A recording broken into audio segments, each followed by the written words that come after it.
Wrong week to quit sniffing glue. Don't stare at me, you got the bug eyes. Good morning, it is Wednesday. We're starting our reports late in the week this week because I spent the last couple of days behind the neutral zone, as it were.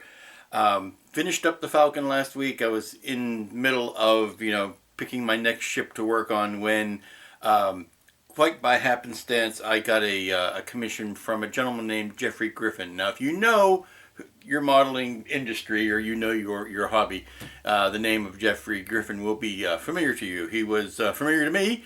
He banned me once on Hobby Talk when he was moderating, and I said something smart-assedly. So when I got this email from Jeff, I was like, that's somebody I need to pay attention to. What would you like me to do for you today, Jeff?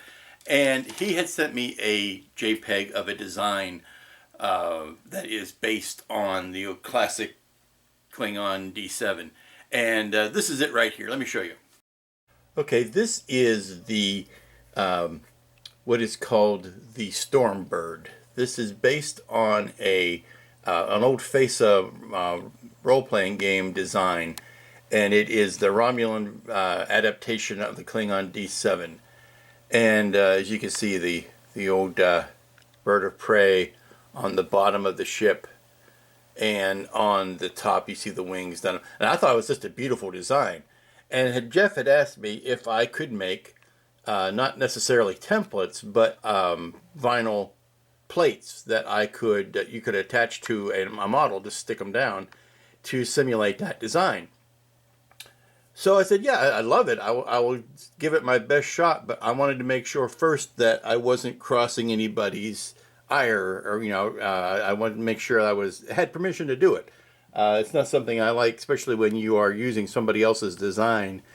I want to make sure all of the I's have been crossed and the T's have been dotted, and I wasn't infringing on anybody. So I got a hold of this Pterodyne. We got an email address from him, and he said, yeah, it's not my, I'll pull up the message here. He said, it's not my design, but it was done by a man by the name of Atrahassis, Atrahassis. It was here, I'll show you the letter. But basically, the Pterodyne had told me what the other source of the file was, and it was his original design. So I was make sure I would give credit where credit is due.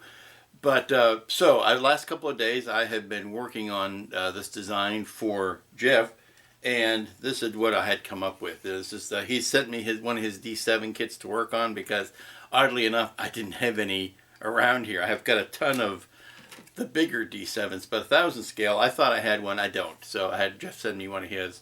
And what I've done is I've cut vinyl to simulate that bird pattern on the bottom of the hull and on the top of the hull. Now this is the black vinyl, because the black vinyl sticks down very well.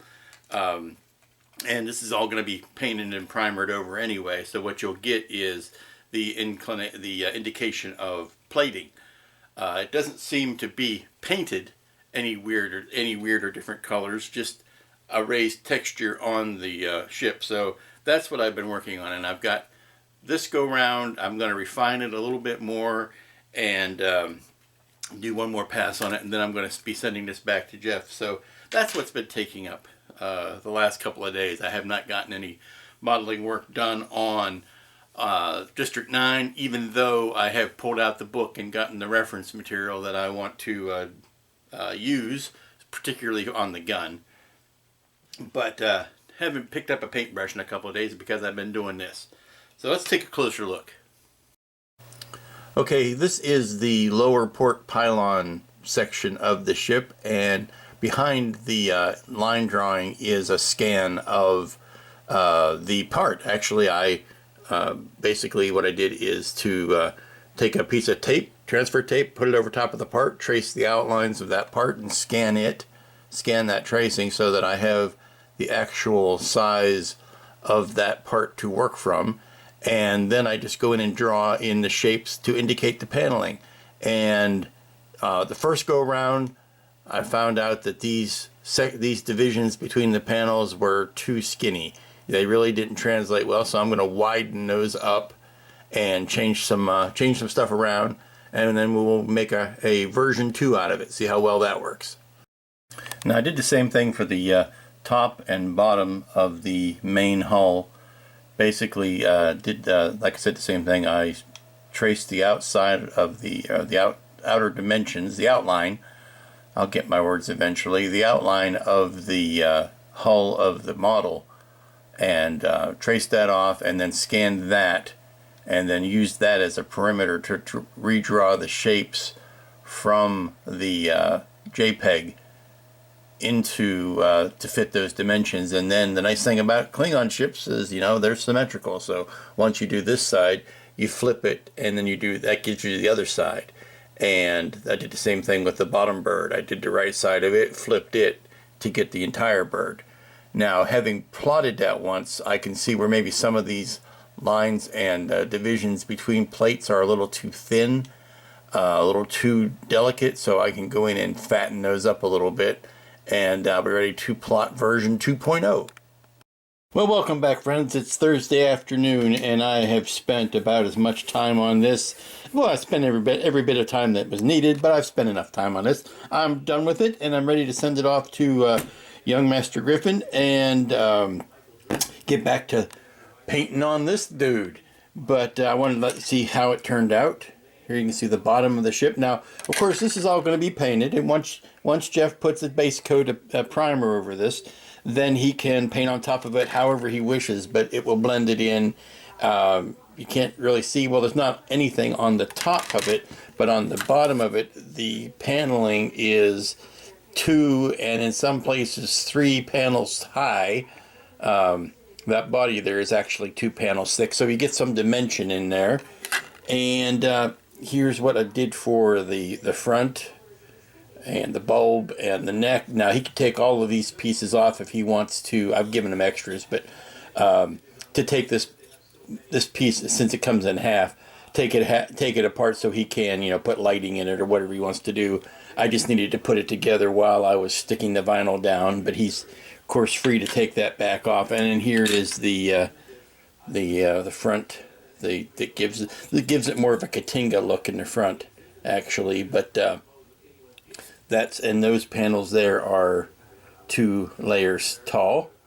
And now the nacelles are going to be replaced. There are other nacelles that go with that ship, but I didn't want to cut them off of here just yet. I'll let him do that, but that's what the pylons look like. So this is all going to get packed up and sent to Jeffrey, and I can get on to what I want to do tonight and tomorrow on the District 9. The thing I picked up yesterday at the hobby shop was this, and no, sorry, it's not that. Where is it? It is, yeah, rust texture, and I'm looking forward to using rust texture on a lot of the things on the base and on the sign as well. So I think what I'm going to try to do tonight to call it a night is put this decal down on this sign. I'm kind of curious to see how it's going to match up. I don't know that that's exactly the right size, so we're going to see how well that fits. But if it doesn't, I can still, there's still enough there that I can paint it. But like I said, so let's get on to that. Well, a quick side-by-side comparison tells me that this decal is too small for this piece of resin. So it may have been at some point this resin this sign was scrapped in favor of just a flat piece of styrene that had this decal on it. So I'm going to go ahead and make both, but I'm going to try to paint this one up. I think it would be a waste of trying to fit this decal on here. I think it's obvious that it is a little bit smaller, so it wouldn't fit all of the contours. So there you go. I'm just going to paint this and paint the back of it, and then if I mess that up, I've got a second shot at it by putting this just on a piece of styrene. And this evening I am going to see if I can get maybe a coat of the base color of dirt on the base. A base color of dirt on the base. How about that? Okay, it is getting late on Friday afternoon, and I am desperate to get something done on Christopher Johnston this week. So I have started working on the gun, and first I gave it a nice white coat. And I am using this beautiful reference here. This is in the Art of District 9 book that was put out by Weta Workshop. There's the cover right there, Art of District 9. It's kind of light on the Christopher Johnston references. It has plenty of prawn references, but not so many on him himself. So I'm going to be relying more on the movie for that. But it has this beautiful picture here, everything you want to know about the assault rifle, which is the assault rifle that's in the kit.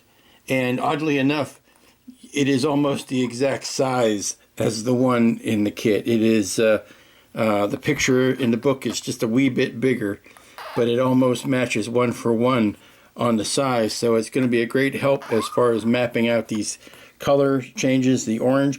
Although there is one squeaking difference here, and maybe you can tell where this orange shape stops, and there's a bolt action thing right here that is in a different place, a wrong place for the illustration. So I won't be able to carry this orange shape as far back as I would like. It's going to have to stop like up in here to make room for that. So it's going to be a little bit wonky, but definitely a excellent reference to get some of this orange color on this. And this gun should be, even though it looks kind of beat up here in the picture, it should be fairly pristine, because if I recall correctly, they liberate this from the armory at the internment station, so it's in pretty good shape.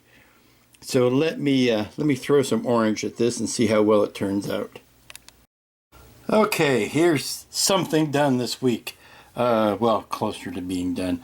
Got the orange and the white and the black on the gun, and got his hand repainted in around it. Now there's a little bit more detailing that needs to be done on this. There's some silver bits, or some gunmetal bits actually, right in here and on the bottom of the tank, and then up in here and on the nose. That has to be done, but I wanted to get all of these colors nice and dry before I tackled that. Then there's a little bit of touch up on the white, and then there's all of these little canisters that need to be replaced. I just decided to snap them all off. It was going to be easier to work without them, and then put them back on than it was going to be to work around them. I should have painted this before I put them on the first time. And there's some black accenting that needs to go like down in this crease here that I can do once these paints have dried. So now this is where we're going to call this one for the week, and we'll get back on it first thing Monday. But he's coming along. I did put a coat of the grime weathering effects, that grimy texture that I used on the Falcon, and it did settle down in there nicely and gave him a lot more definition than the primer paint alone gave. So it's coming along. I also put some of that on the ground to try to start working some of that detail in. And that, gentle viewers, is where we're going to close up shop for this week. Sad to say I didn't get much done on the prawn this week, but I did get that side project into the neutral zone for Mr. Griffin done. That was a nice little diversion, nice little side poke over to the thing. Had a great opening slot in the build log for that, because I was at the end of the Falcon and I could start something quick. Now I've got two big ships that I am juggling next. Which ones are going to be next? You know about the Star Destroyer, and the box size alone will tell you how big this is. This is the Mac Daddy Star Destroyer. So I've got that on the plate, and what you haven't seen yet is I've got this on the plate. These boxes are getting huge. This is from Squadron Models. This is the Haunub, Haunub, EBU Hanubo 2. This was the German UFO. So it is a 1/72nd scale kit. Not from anything that I'm aware of, but it is very reminiscent of one of my favorite movies, which is Iron Sky. So I'm going to be taking a lot of my painting cues from the aesthetics of that movie. See, I'm hiding behind the box here. The aesthetics of that movie to build this, and I may go nuts a bit with lighting interiors and things like that because it is so big. So this one I think is going to be next, because all the Star Destroyer is going to be a bunch of string and fiber optics, and I'm really not up to that yet. So this one may be a little bit more fun. So I think this is going to be the next ship kit. So back over on the floor it goes. And until next week, when we pick both of these back up, and we'll be hitting modeling full time. Be good to each other, and we'll see you back here next week, or next time, or tomorrow if you're just running these in a row. If you're binging, I'll see you the next time you click play. Sorry about the bug eyes thing. I'll be in my office.